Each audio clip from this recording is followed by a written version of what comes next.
Well, the only road leading to a Cowichan Valley subdivision has been washed out for nearly a month, forcing the people who live there to take a roundabout route through a farmer's field just to get home. When it first happened, they contacted local government, assuming someone would take responsibility and fix it.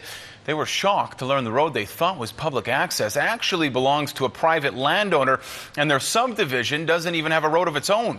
As CTV's Jet Bassey shows us, that's left them living on a virtual island with no way off. It's a giant pit left by a landslide, turning a road into a walkway. Yeah, I don't know, Mike. It's still a big mud pit down there. The broken road forces 5 families to improvise on getting home. They park one car on one side of the pit, walk across, and jump into a waiting car on the other side. They've been doing this for the past 3 weeks, and they're getting fed up. There hasn't been any assistance. Nobody's helping us. We've just been kind of ignored.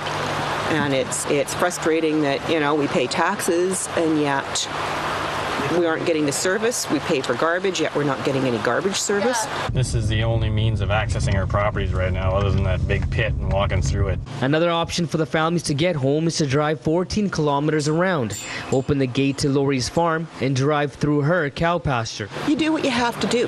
I'm not going to cut everybody off at this point. Maybe I'll have to. I don't know. Everybody needs to get through. We have to get groceries. We have to bring in feed. My neighbors have to bring in hay. You can't carry it up this hill. Soon, her animals will be grazing, filling the cow pasture, making it difficult for cars to drive through. So they'll need to get the road fixed, and it won't be cheap. The damage will cost close to $70,000 to repair. We just spent a lot of money renovating our house to be a bed and breakfast. Some other people are just trying to eke out a living, so we can't really afford a $20,000, $25,000, $30,000 bill each to fix this road. 40 years ago, when this area was subdivided, people were told that this part of Doupe Road was their main road, but that was false. In the proposed documents for subdivision, it states that the new road was supposed to be built 30 feet up, away from this private road.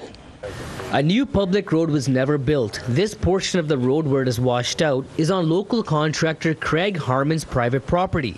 The families have been using a private road to access their subdivision. The road's not where it should be, so we'd like to see it actually get everything fixed and sorted out as per land title documents, or have a public road put in because it's already been dedicated. So. They have been told by the Ministry of Transportation that the owner of the property is responsible for repairing the road.